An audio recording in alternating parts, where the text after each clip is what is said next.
Black and white அரசியல் சூத்திர நிகழ்ச்சிக்கு வருகை தந்திருக்கும் அரசியல் திறனாய்வு மற்றும் அரசியல் குறித்த பல்வேறு விமர்சனங்களை முன்வைத்து விவாதிக்கக்கூடிய திரு பெருமாள் மணி அவர்கள் இருக்கிறேன். தொடர்ச்சியாக பல விவாதங்களை நீங்கள் பேசுகிறீங்க.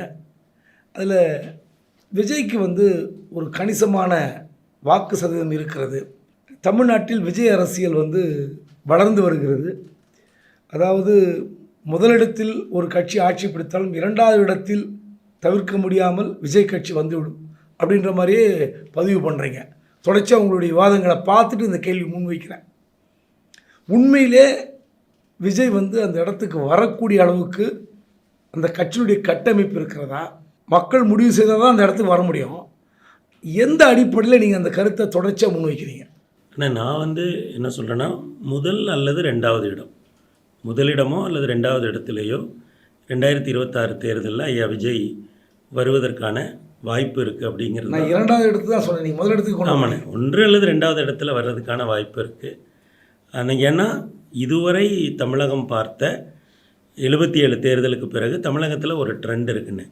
முதலிடத்தில் திராவிட முன்னேற்றக் கழகம் வந்தால் ரெண்டாவது இடத்தில் அனைத்து இந்திய அண்ணா திராவிட முன்னேற்றக் கழகம் வரும். முதலிடத்தில் அனைத்து இந்திய அண்ணா திராவிட முன்னேற்றக் கழகம் வந்தால் ரெண்டாவது இடத்தில் திராவிட முன்னேற்றக் கழகம் வரும்.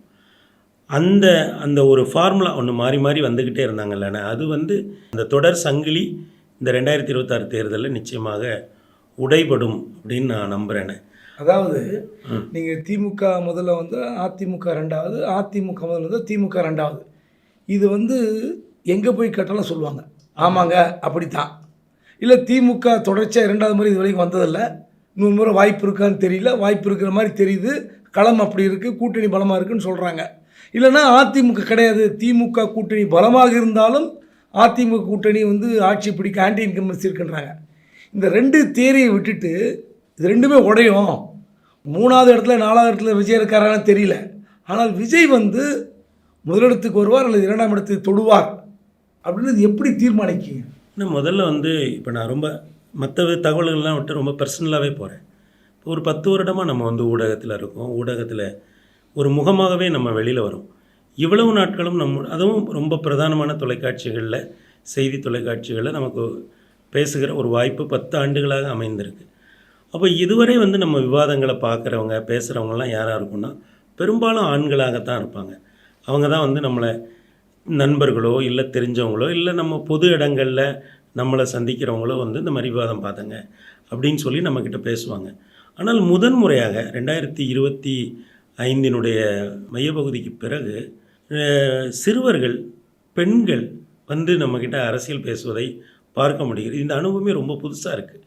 அதுவும் 11ஆம் வகுப்பு படிக்கிற என் நண்பனோட மகன் கேட்குறான், அங்கிள் இந்த மாதிரி கரூர் சம்பவம் தாவைக்காக்கு பெரிய பின்னடைவு ஆகிறாதில்ல அப்படின்னு கேட்குறான். அவங்க அப்பனுக்கு பயங்கர ஆச்சரியம். ஏன்னா அவன் அவ்வளோ நாள் அவனோட அரசியல் பேசினதே இல்லை. அப்போ அவன் என்ன கேட்குறான்னா, அவனோட தரவுகளை முழுக்க அவன் இன்ஸ்டாலேருந்து எடுத்துகிட்டு வரான். என்ன அங்கிள் இப்படிலாம் பேசுகிறாங்க, இதெல்லாம் பண்ணுறாங்க.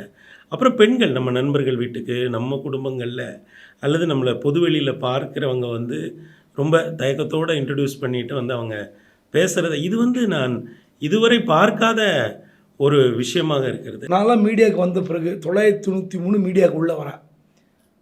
வைகோவுடைய அந்த வருகை இருக்குல்ல, ரொம்ப பெரிய விஷயம். இன்றைக்கி இருக்கிற 30 வருட பத்திரிகையாளர்கள் பலர் வைகோவை எப்படி பார்த்தார்கள் என்பது உங்களுக்கு தெரியும். இன்றைக்கி பல இடத்துல முன்னணி பத்திரிகை அலுவலகத்தின் தலைமை பொறுப்பில் இருக்கிறவங்க வைகோவை வரவேற்று எழுதிய தலையங்கம், விமர்சன கட்டுரைகள், பேட்டிகள் எல்லாம் நீங்கள் படிச்சிருப்பீங்க. 96 தேர்தலில் அவர் களத்தை எப்படி மாற்றுவார் அப்படின்னு பேசப்பட்டது. ஆனால் என்ன நடந்தது? ரஜினிங்கிற ஒரு அலை வைகோவினுடைய எழுச்சியை நிச்சயமாக அந்த தேர்தலில் ஐயா ரஜினி மட்டும் தலையிடாமல் இருந்திருந்தால் அந்த தேர்தல் 96 தேர்தல் இப்படி ஒரு முடிவுக்கு போயிருக்க வாய்ப்பு இல்லை. அந்த வைகோ சரி, அடுத்த தேர்தலில், அடுத்த கட்டத்தில், அடுத்த அரசியல் நகர்வில் எப்படிலாம் முடிவுகளை மாற்றி எடுத்தார்? இல்லை சார், அதுதான் நான் சொல்கிறேன். ரஜினிங்கிற அந்த பிம்பம் இருக்குல்ல, நீங்கள் ஐயா வைகோங்கிறவர், நீங்கள் சென்னை மாநகருக்குள்ளே வந்தவருடைய ஊர்வலம் இருக்குல்ல, அது 36 மணி நேரம் வந்துட்டு இருந்தது. அதெல்லாம் இன்னும் சொல்லப்போனால் உங்களுக்கு தெரியாது இல்லை, இந்த ஊடகங்கள் இப்போ வார இதழ்களில் அதிகமான அட்டைப்படங்களில் வந்த பெருமையே ஐயா வைகோவுக்கு தான் உண்டு. அந்த அளவுக்கு அவர் ஒரு நேரத்தில் தமிழக அரசியலில் வந்து ஆக்கிரமித்தார். அவருடைய நடைபயணத்தில் எங்கள் திருநெல்வேலி ஆற்று ஓரத்தில் வந்து ஒரு பிரியாணியை கொட்டி வச்சுருந்தாங்க. அவங்க உடன் வந்தவர்களுக்கு பரிமாறி விட்டு மீதி இருந்த அதுவே ஒரு பெரிய குவியலாக இருந்தது. அதையே நாங்கள் போய் பார்த்தோம். ரொம்ப சிறிய வயது நினைவது. ஆனால் அவர் அப்படி எழுச்சி பெற்று வந்த பொழுது அமைப்பு ரீதியாகவும் அவர் பலமா இருந்தார். திராவிட முன்னேற்ற கழகம் சொல்றேன், அமைப்பு ரீதியாக இல்லைங்கய்யா, அமைப்பு ரீதியாக இருந்த பலம் இருக்குல்ல. ஆமையா, அந்த பலம் ஒரு தேர்தல் வேண்டாம் இல்லைங்க, அடுத்தடுத்த தேர்தலே அவருக்கு வந்து கை கொடுக்கும் இல்லைங்கய்யா. அது என்னாச்சுன்னா, நீங்க வந்து 11-20 மாவட்ட செயலாளர்கள் 9 பேர் அவரோட போயிட்டாங்க. அந்த 9 பேரும் சாதாரண மாவட்ட செயலாளர்கள் இல்லை, பெரும் மாவட்ட செயலாளர்கள். ஆனா என்னன்னா, அப்படி ஒரு மாற்றத்திற்கான ஒரு வித்து விழுந்த பொழுது அந்த இடத்துல வந்து தேர்தல் கூட்டணி எல்லாம் அறிவிக்கப்பட்ட பிறகு தமாகன்னு ஒரு புதிய கட்சி பிறந்து அது திராவிட முன்னேற்ற கழகத்தோடு ஒரு கூட்டணிக்கு வந்து ஐயா ரஜினி அந்த நேரத்தில் எவ்வளவு ஒரு பெரிய தொலைக்காட்சிங்கிறது அப்போ எழுச்சி பெற்று வந்தது. ஒரு பெரிய பிரச்சாரம் ஐயா ரஜினி மூலம் முன்னெடுக்கப்பட்டது. இன்னும் ஒரு விஷயம் என்ன நடந்ததுன்னா, ஜெயலலிதா அம்மா எதிர்ப்பு அப்படிங்கிற ஒரு அரசியலில் அவர் மையப்புள்ளியாக இருந்தார். அதற்கு முன்பு நடந்த சம்பவங்கள், அந்த சாலையில் அதெல்லாமே உங்களுக்கு ரொம்ப டீட்டெயிலாக தெரியும். அப்போ என்னென்னா, அவருக்கு இருந்த மொத்த கிரெடிட்டையும் கொண்டு போய் திமுக கூட்டணிக்கு வந்து அவர் கொடுத்தார். அப்போ அந்த ஒரு பெரிய ஸ்வீப் அங்கே வந்து நீங்கள் வந்து 91 ஐயா ராஜீவ்காந்தி மரணத்தில் எந்த அளவுக்கு ஒரு ஸ்வீப் வந்ததோ அதற்கு இணையான ஒரு ஸ்வீப் வந்து 96 வந்துருச்சு. அஇஅதிமுக வெறும் 4 இடங்களுக்குள்ளே சுருங்க வேண்டிய ஒரு நிர்பந்தம் வந்துச்சு. நீங்கள் ஐயா வைகோ பெற்ற வாக்குகளை பார்க்குறீங்க, இடங்களை பார்க்குறீங்க. அந்த தேர்தல் அவருக்கு இடமே. ஆனால் அஇஅதிமுகவே இப்படி ஒரு, ஏன்னா அந்த தேர்தலில் அவங்க இதுதான் ஊழல் தான் ஒரு பிரதானமாக. ஏன் வைகோ சம்மந்தப்படுத்தணும்னா, அந்த அரசியலை பார்த்தேன். அதன் பிறகு 2004 விஜயகாந்த் கட்சியை தொடங்கலை. ஆமாம், 2004 நாடாளுமன்ற தேர்தலில் வட மாவட்டங்கள் முழுவதும் வந்து சுற்றுப்பயணம் செய்கிறோம். அப்போ தினமலரில் பணியாற்றி கொண்டிருக்கிறோம். ஃபுல்லாக பார்த்தீங்கன்னா வட மாவட்டங்களில் கிராமத்துக்கு கிராமம் பாட்டாளி மக்கள் கட்சி பறக்கிற கொடி எங்கெல்லாம் இருக்கோ அந்த கிராமத்தில் விஜயகாந்துடைய கொடி பறக்கும். ஸோ இப்படி வைகோ விஜயகாந்த்னு இந்த திமுக அதிமுகக்கு இடையில் உருப்பெற்று வந்த தலைவர்கள் தடம் தெரியாமல் போய்விட்டார்கள். இப்போது விஜய் வந்து இன்னும் அந்த கட்டமைப்பே இல்லாதவர். ஆனால் அப்படிப்பட்ட விஜய் மக்கள் வந்து இளம் பெண்கள் ஆதரிக்கிறார்கள், குடும்பத் தலைவர் ஆதரிக்கிறார்கள், எங்கே போனாலும் ஓட்டு போடுறாங்கன்றது. இப்போ இந்த சர்வேல போடுற இந்த ஓட்டு என்பது வேறு, வாக்குப்பதிவு என்று ஓட்டு போடுகிற அந்த பதிவு வேறு. ஆனால் எந்தவித பலமும் இல்லாமல் இன்றைக்கி இருக்கிற பொருளாதார அரசியல் உங்களுக்கு தெரியும். பொருளாதார அரசியல் எவ்வளோ? 70% மக்கள் பணத்தை வாங்கி கொள்கிறார்கள். இந்த முறை 70 அதிகமாக போகும். ஏன்னா மக்கள் வந்து இன்றைக்கி சென்னைக்கு பக்கத்தில் ஒரு மாவட்டத்தில் அன்னக்கூடைன்னு சொல்லுவோம், அலுமினியத்தில் அன்னக்கூடை. அந்த அன்னக்கூடை கொடுக்குற நிகழ்ச்சியை உங்களுக்கு வீடியோ காட்டுறேன். ஏதோ வந்து ஏழைப்பாழ அன்னடங்காட்சி வாங்கலை, நல்ல பேண்ட்டு சட்டை போட்டு வேட்டியை போட்டு சேலை கட்டி வாங்குறோம் நிற்க கியூவில். ஒரு அன்னக்கூடை ஒரு 200 ரூபா இருக்கும் அலுமினியத்தில், இன்றைக்கி கொடுக்குறாங்க ஒரு நிகழ்ச்சிக்கு. அதனால் இன்றைக்கி இந்த இலவசத்தை பெறுகிற மோகம் வந்து அந்த மோகம். இந்த 2 பெரிய கட்சிகள் திராவிட கட்சிகள் மோதுகிற இந்த களத்தில் விஜய் தாக்கு பிடிப்பாருன்னே தெரில. ஆனால் விஜய்க்கு வந்து ஒரு பெரிய இடம் கொடுக்குறீங்க ஐயா. அதாவது விஜயகாந்த் ஐயா எந்திரிச்சு வந்தப்போ அவங்க தேர்தலுக்கு கூட்டணியை கட்டுறதுல அவங்க வந்து ரொம்ப கேர்லெஸ்ஸாக இருந்துட்டாங்க அப்படின்னு நான் நினைக்கிறேன். இன்னொன்று வந்து ஐயா விஜயகாந்த் ஐயா எழுந்து வந்தபோது ஜெயலலிதா அம்மாவோ கலைஞர் ஐயாவோ அவங்க அரசியல் வாழ்க்கையோட ஒரு பெஸ்ட்டு பீரியடில் இருந்தாங்க. இதை எப்படி புரிஞ்சுக்கணுன்னா, 1989 முதல் தேர்தல் ஜெயலலிதா அம்மா கலைஞர் ஐயா 2 பேரும் எதிர்த்து போட்டிடுறாங்க. அந்த நேரத்தில் தான் மத்தியில் வந்து காங்கிரஸ் விழுந்து கூட்டணி அரசு வருது. மத்தியில் ஒரு நிலையான அரசு இல்லை, கூட்டணி கட்சிகள் வருது. அப்போ இவங்களுக்கு ஒரு நல்வாய்ப்பு என்னென்னா, 2 நல்வாய்ப்பு ஜெயலலிதா அம்மாவும் கலைஞர் ஐயாவுக்கும். அவங்களுடைய 40 வயதுகள்லேயே முதல்வர் ஆகிட்டாங்க. அப்போ முதல் டேம்லலாம் ரொம்ப இளம் வயதிலே முதல் டேம் பார்த்துட்டாங்க. அதுக்கு அடுத்து வரும்போது அவங்கள வந்து ரொம்ப செம்மைப்படுத்தி வரக்கூடிய ஒரு வாய்ப்பு அவங்களுக்கு கிடச்சிது.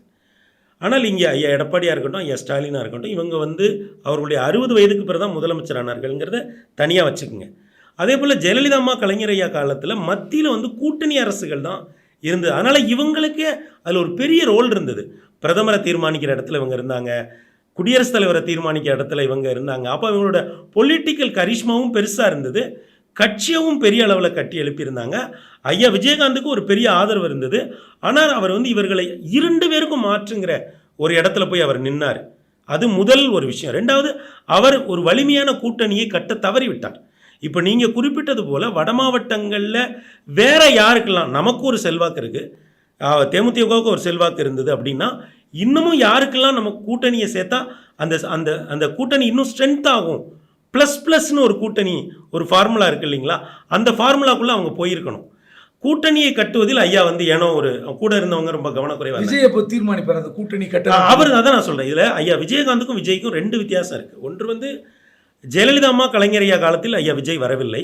அவர் வந்து வருகிற காலம் என்பது வேறு. ஏன்னா அவர்கள் ஒரு 35 ஆண்டு கால தமிழக அரசியலை, இந்திய அரசியலையே வந்து பெரிய அளவில் தீர்மானித்த இடத்துல இருந்தாங்க. ஒன்று.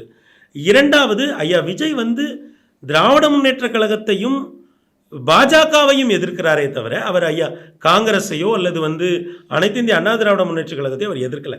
2 ஆட்சிகளை தான் அவர் எதிர்க்கிறார், மத்திய அரசு மாநில அரசு. இன்னொன்று, இவர் முன்னேற்ற கழகங்களுக்கு மாற்றுங்கிறத அவர் சொல்லவே இல்லை.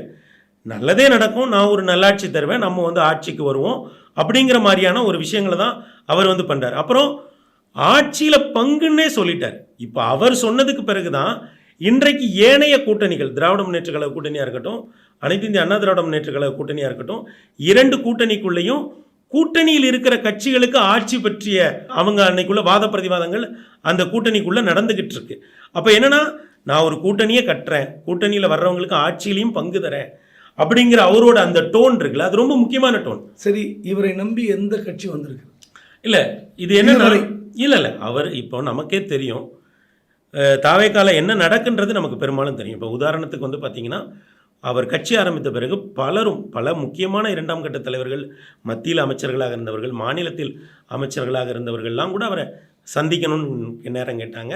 ஒரு சில பேரை சந்தித்தார், நிறைய பேரை அவர் சந்திக்கவே இல்லை. ஆனால் ஐயா கேஎஸ் வந்தபோது மிகவும் கவனமாக இருந்து அந்த ஓடுற மீனெல்லாம் விட்டுட்டு ஒரு வலிமையான மீன் வரும்போது கொத்துற கொக்கு மாதிரி ஐயா கேஎஸ் அவர்களை மிக சரியாக கட்சியில் இணைத்து கொண்டு அவருக்காக ஒரு வீடியோ வெளியிட்டு அவருக்கு ஒரு 2 பொறுப்புகள், ஒன்று மாநில அளவில் ஒரு பொறுப்பையும், இன்னொன்று மாவட்டங்களில் மேற்கு மாவட்டத்தினுடைய அமைப்பு செயலாளருங்கிற 2 பொறுப்புகளையும் கொடுத்து, அதே போல இன்றைக்கு பல கட்சிகள் அவரோடு கூட்டணி பேசுவதற்கு தயாராக இருக்கின்றன.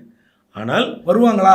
தயாராக இருக்கின்றன, நிச்சயமாக தயாராக இருக்கு. எந்த கட்சி? இல்லை அதில் அதான் சொல்கிறேன்ல, ஒரு யூகத்துக்கு சொல்ல இல்லைங்க, இதே தான் சொன்னாங்க. நீங்கள் வந்து தாவேக்கால யாருமே போய் சேரலையேங்க, யாருமே வரலையேங்க, அங்கே யாருங்க போயிருக்கான்னு கேட்டாங்க, எல்லாரும் கேட்டாங்க. அவர் எப்படி செங்கோட்டையனை இணைத்து, ஐயா செங்கோட்டையனை இணைத்து ஒரு வலிமையான செய்தி புரிஞ்சுக்க. செங்கோட்டையன் அதிமுக இருந்து கொண்டே இனி திமுக ஆட்சிக்கு வராது, அதிமுக ஆட்சிக்கு வராதுன்னு பிரிந்து போல செங்கோட்டையன் நீக்கப்பட்டார். ஆமாம், கட்சியில் நீக்கப்பட்ட பிறகு அவர் எடுத்த முடிவு விஜய் கட்சிக்கு போகிறாங்க. அதனால இது விஜய் கட்சிக்கு வந்து அதிமுக இருந்து கொண்டே நாங்கள் வந்து ஜம்ப் ஆளுவோம், புரியுதுங்களா? ஸோ விஜய் பக்கம் யாரும் போலன்றது உண்மை, இன்ன வரைக்கும் உண்மை. நீக்கப்பட்ட செங்கோட்டையனுக்கும் அதிமுகவில் இருந்து செங்கோட்டையன் ஜம்ப் ஆனதுக்கு ஏதாவது வித்தியாசம் இருக்கா? இந்த மாதிரி சம்பவம் நடந்தால் நீங்கள் சொல்லலாம். ஐயா இதே போல் இப்போ வந்து ஐயா செங்கோட்டையன் போலவே அவரோட ஸ்ட்ரக்சரில் இருக்கிற அல்லது இவரை போலவே முன்னாள் மந்திரிகளாக இருந்த, மத்தியில் மந்திரிகளாக இருந்த பல பேர் வந்து ஆசைப்படலாம். நீங்கள் சொல்கிறது உங்களுக்கு உள்கட்சி விவகாரங்கள் தெரிஞ்சிருக்கலாம், ஆசைப்படலாம். யாராவது ஒருத்தர் கட்சியில் இருந்து இப்போ திமுக இருக்கிற ஒரு முன்னணி அது வருங்க ஐயா. இப்போ டிசம்பர் 16 அதுக்கான சேர்த்து உங்கள் கேள்விக்கான பதில் வந்து டிசம்பர் 16 நிச்சயமாக கிடைக்கும். என்னோட கேள்வி திரும்ப ஐயா இங்கே மட்டும் இல்லைங்க ஐயா, இங்கே மட்டும் இல்லைங்க ஐயா, பாண்டிச்சேரியிலையுமே 2 முன்னாள் எம்எல்ஏக்கள், ஒருவர் அஇஅதிமுக, இன்னொருவர் பாஜக ஆளும் கட்சியில், இன்னும் அவங்க கூட்டணியில் இருக்கக்கூடிய ஒரு மாநில தலைவராக இருந்தவர் இன்றைக்கு வந்து தாவேக்கால சேர்ந்திருக்காரு. அதனால் நீங்கள் வந்து அந்த மொமெண்டம் வந்து தமிழ்நாட்டில் மட்டும் அவருக்கு கிடைக்கல, பாண்டிச்சேரியிலையும் கிடைக்கிது. இல்லை, நேரடி கேள்வி கேட்குறேன். விஜய் கட்சிக்கு நம்பி கூட்டணி வருகிற கட்சிகள், நம்ம யூகத்தில் என்ன வேணால் பேசலாம், காங்கிரஸ் வந்து பேச்சுவார்த்தை நடத்தி, ஆமாம் நீங்களே லீடு கொடுக்குறீங்களே, ஏன் வந்து இல்லைங்க ஏன் இப்போ திமுக கூட்டணி 2008-9 வருஷமாக வலிமையாக இருக்குது, பல தேர்தல்களில் ஜெயிச்சிருக்காங்க, இப்போ ஏன் அந்த சலசலப்பு இருக்குது திமுக கூட்டணிக்குள்ளே? இல்லை, நீங்கள் சொன்னீங்களே விஜய் வந்து ஆட்சியில் பங்கு தருவின்னு சொன்ன பிறகு தான் 2 பக்கம் சலசலப்பு இருக்குங்க ஐயா. சரி இருக்கு. இப்போ நீங்கள் சொன்ன மாதிரி விஜய்க்கு வந்து ஒரு வாய்ப்பு இருக்கிறது.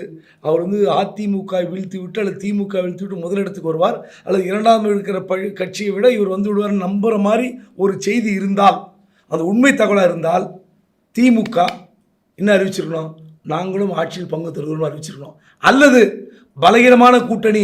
அதிமுக பக்கம் யாருமே போல, பாட்டாளி மக்கள் கட்சி உடைந்து கிடக்கிறது, தேமுதிக போகுமா போகாதா தெரியாது, இந்த பாஜகவில் 1000 குழப்பங்கள் இருக்குது.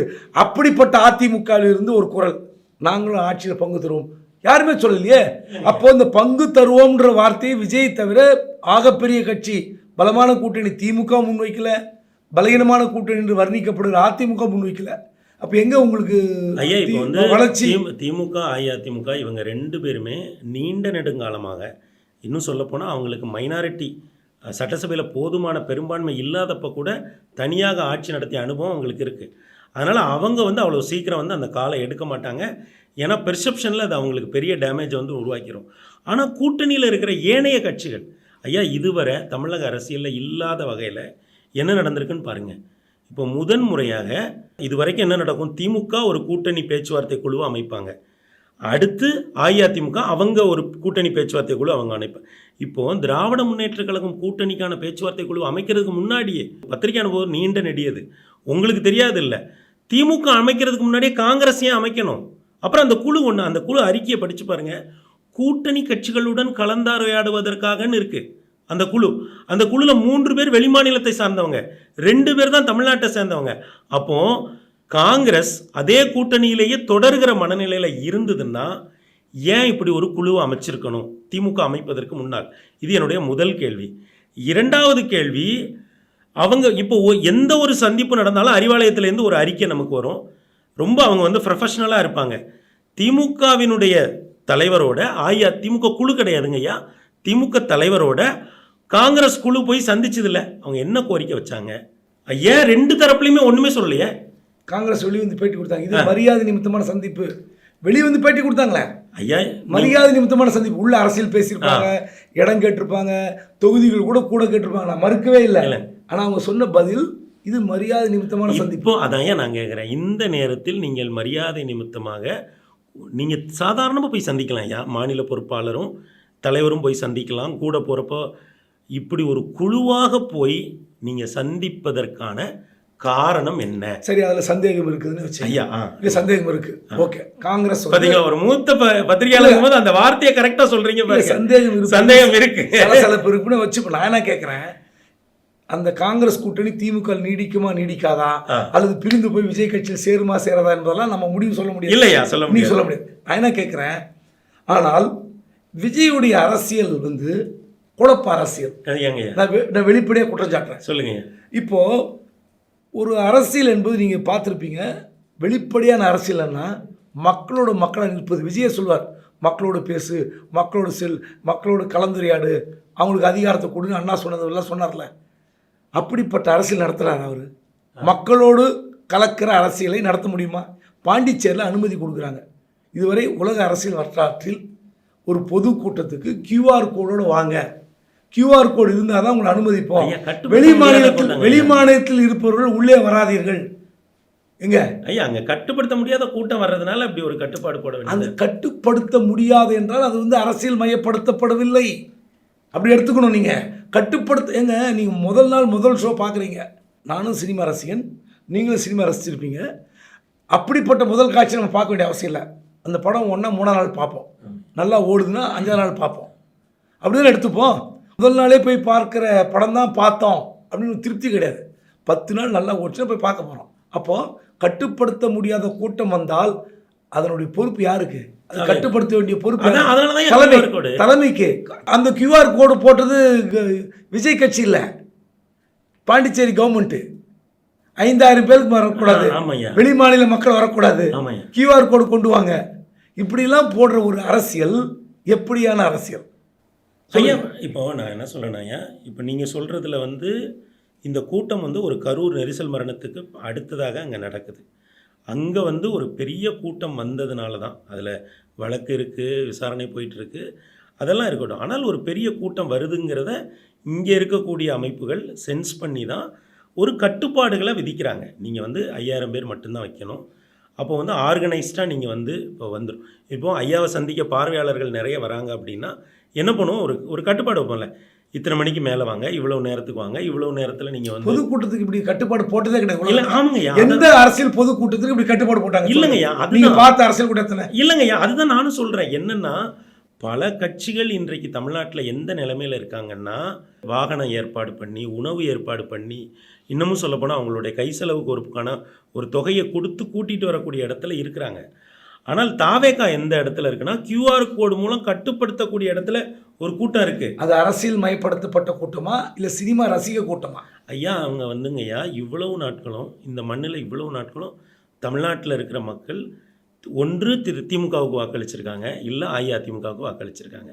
இந்த இருவரும் கட்சிகளுமே ஐயா பெரியாரை, பெருந்தகை அண்ணாவை கொள்கை தலைவர்களாக அவர்கள் வழியில் வந்த கட்சி தான்.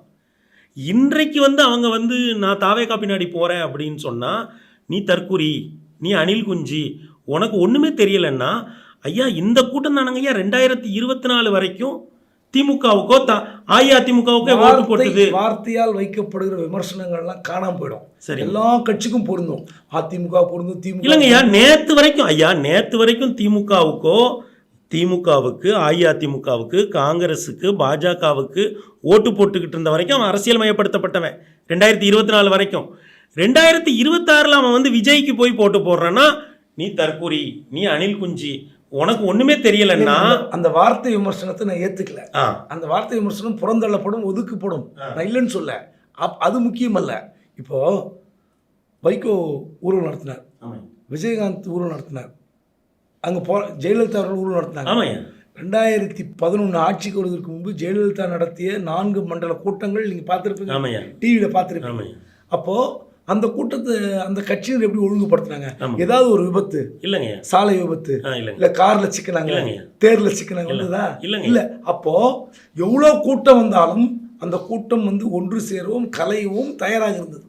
ஆனால் அப்படிப்பட்ட கூட்டம் இங்கே இல்லைன்னும் போது அந்த அரசியல் எப்படிப்பட்ட அரசியல்? அது ஆண்கள் மட்டும், பெரும்பாலும் ஆண்கள் வரக்கூடிய கூட்டங்க ஐயா இந்த கூட்டங்கள். ஜெயலலிதா அவர்களுக்கு இல்லையா பெரும்பாலான கூட்டம். நான் என்ன சொல்றேன்னா, இவங்க இந்த கட்சிகளுக்கு வரக்கூடிய கூட்டம் நீங்கள் கிராஸ் செக் பண்ணிக்கலாம். இவங்க ஒரு 90% ஆண்கள் வரக்கூடிய கூட்டம். இந்த கூட்டம் கடந்த 25 வருட அரசியலில் இருவரும் முன்னேற்ற கழகங்களுக்கு வரக்கூடிய கூட்டம் பெரும்பாலும் ஆண்கள் ஐயா. ஆனால் இந்த கூட்டத்துக்குள்ள இளைஞர்கள் வராங்க ஐயா, பெண்கள் வராங்க, சின்ன பிள்ளைங்க, வீட்டில் இருக்க பிள்ளைங்க இந்த விஜய்னு வருதுங்க ஐயா. விஜய்னு வராங்கல்ல, அது அரசியலுக்கான கூட்டம் அல்ல. நீங்க திரும்ப திரும்ப அதான் நான் கேள்வி கேட்கிறேன். இது ரசிக மனப்பான்மையோட கூட்டம். ஆமையா, வெறும் சினிமா ரசிகர்கள். அதைத்தான் நானும் சொல்றேங்க ஐயா, இது ரசிக மனப்பான்மையோடு வரக்கூடிய கூட்டம் தான்.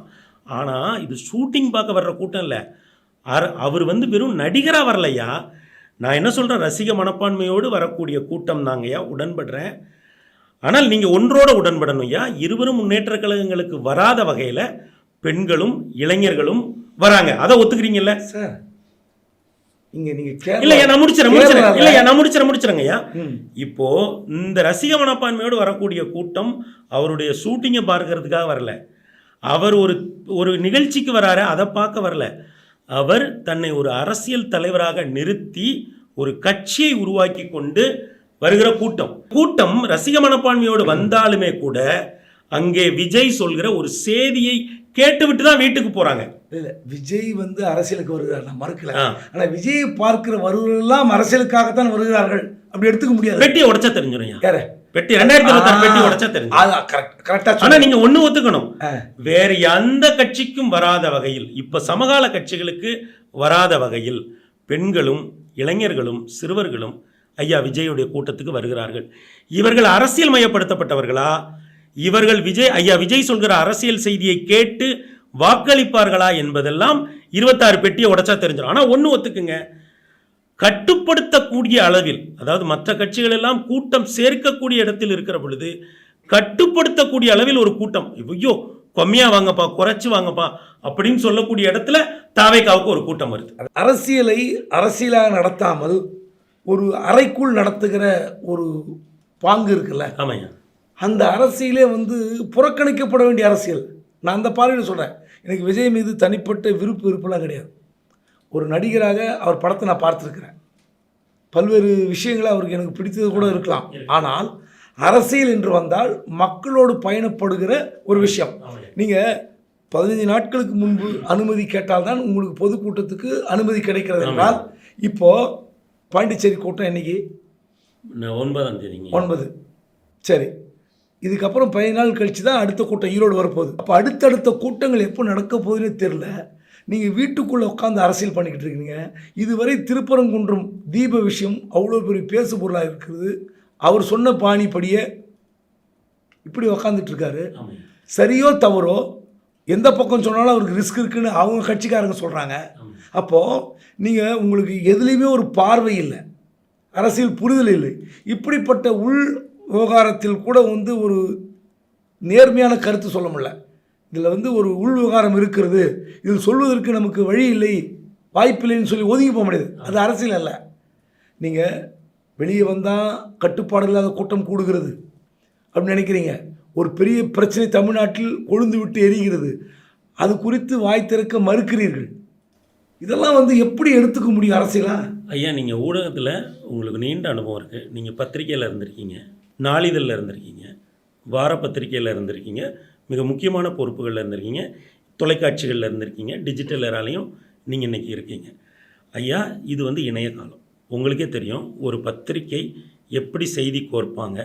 ஒரு சின்ன கட்டத்தில் ஒரு செய்தி வருவதற்காக பெரிய பெரிய தலைவர்கள் எல்லாம் எவ்வளவு தூரம் உங்ககிட்ட வேண்டுதல் வச்சுருப்பாங்க அப்படிங்கிறதெல்லாம் உங்களுக்கு தெரியும்.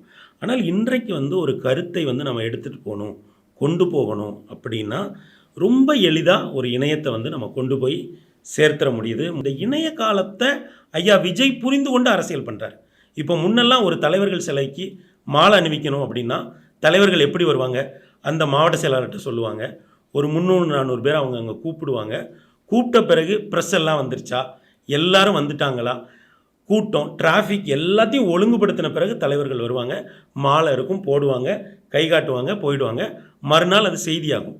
இன்றைக்கு ஐயா விஜய் என்ன பண்ணுறாரு, வீட்டிலே ஒரு புகைப்படத்தை வைக்கிறாரு, மாலை மரியாதை செலுத்துகிறாங்க. அடுத்த நிமிஷம் அது எல்லா ஊடகங்கள்லையும் வந்துடுது. கூட்டத்தை தேவையில்லாமல் சேர்க்கறது இல்லை, 500-600 பேர் எங்கெங்கே இருந்தோ சேர வேண்டியதில்லை. இப்படி இந்த காலத்திற்கு ஏற்ப அவர் அரசியலை மறுகட்டமைப்பு இல்லை. இந்த அரசியலை வர இருக்கிறேன். இந்த தலைவர்களுக்கு மாலை போடுறது, இந்த பக்கம் அஞ்சலி செலுத்துறன்னு கூட்டத்தை கூட்டி மக்களை, அப்ப ஐயா விஜயனுடைய ஒரு கூறு உங்களுக்கு பிடிச்சிருக்கு, வரவேற்க. ஒரு நிமிஷம். மக்களை துன்புறுத்துகிற அரசியலை உண்மையிலே யாரும் செய்ய வேண்டியதில்லை, அது தப்பே இல்லை. ஆனா ஐயா வரவேற்கிறேன்னு சொல்லிருக்கீங்க, அது அரசியல் இல்லை. நான் தலைவர்களுக்கு அஞ்சலி செலுத்துவதன் மூலமாக, அது அரசியல் ஒரு அம்சம் தானே. அஞ்சலி செலுத்துவதன் மூலமாக நாட்டு மக்களுக்கு ஒரு பெரிய நன்மை நடந்து நான் நினைக்கல. ஆனால் நீங்கள் எந்த விஷயத்தில் உங்களுடைய கருத்து பதிவு செய்யணும், எந்த இடத்துக்கு நீங்கள் போராடணும் அப்படின்னா வருவீங்களா வரமாட்டீங்களான்னு தெரியலையே. ஐயா இங்க பாருங்க, திருப்பரங்குன்றம் விவகாரங்கிறது ஜுடிஷியரிக்கும் எக்ஸிக்யூட்டிவ்க்கும் இடையே நடக்கிற ஒரு உரையாடல். ஐயா, நீங்கள் இதுவரைக்கும் எங்கேயாவது இது போன்ற ஒரு விஷயத்தை நீங்கள் பார்த்துருக்க முடியாதுன்னா, அப்படியாப்பட்ட ஒரு இடத்துல ஒரு அரசியல் கட்சி கருத்து சொல்றது. திமுக அதிமுக வரலங்க. நீங்கள் சொன்னீங்கல்ல ஜுடிஷியரி எக்ஸிக்யூஷன். ஆமாய்யா, நான் என்ன கேட்குறேன், 2017 ஜெயலலிதா ஆட்சி காலத்தில் ஒரு டிவிஷன் பெஞ்ச் பவானி சுப்பராயன், கல்யாண சுந்தரம் கொடுத்த நீதிபதிகள் உத்தரவை ஒரு தனி நீதிபதி துச்சமாக தூக்கி போடுகிறார். அதை கூட நான் சொல்லலை, பரவாயில்ல. உங்களுக்கு ஒரு சுயமாக கருத்து இருக்கும்ல. பாஜக கொள்கை எதிரி, அரசியல் எதிரி திமுக. இந்த விவகாரத்தில் நான் கேட்குறேன், தீபம் ஊர் ஃபுல்லாக எரியுது. இன்னும் தீர்ப்பு வரலைங்கய்யா. தீபம் ஊர் ஃபுல்லாக எரியுது இல்லையா? இதில் தீபம் எரியாத இடம் கிடையாது. அந்த ஒரு இடத்தில் ஏற்றினால்தான் மதுரைக்கு மெட்ரோ கிடைக்கும், மதுரைக்கு எய்ம்ஸ் கிடைக்கும், மதுரை மக்களுக்கு நிதி கிடைக்கும், மதுரை மக்களுக்கு வாழ்க்கை வழி பிறக்கும். அப்படின்னா அந்த ஒரு கட்டத்தில் அந்த ஒரு கல்லில் தீபத்தை ஏற்றிட்டு கூட போங்க, வேணான்னு சொல்ல வேணாம். ஆனால் ஒரு அரசியல் தலைவராக நான் தான் அடுத்த முதலமைச்சர் அப்படின்னு சொல்கிறவருக்கு ஒரு சின்ன கருத்து இருக்கும்ல. ஐயா அதான் ஐயா, இப்போ இன்னும் அது விசாரணையில் தானே இருக்குது, அந்த விவகாரம் இன்னும் விசாரணையில் தான் இருக்குது.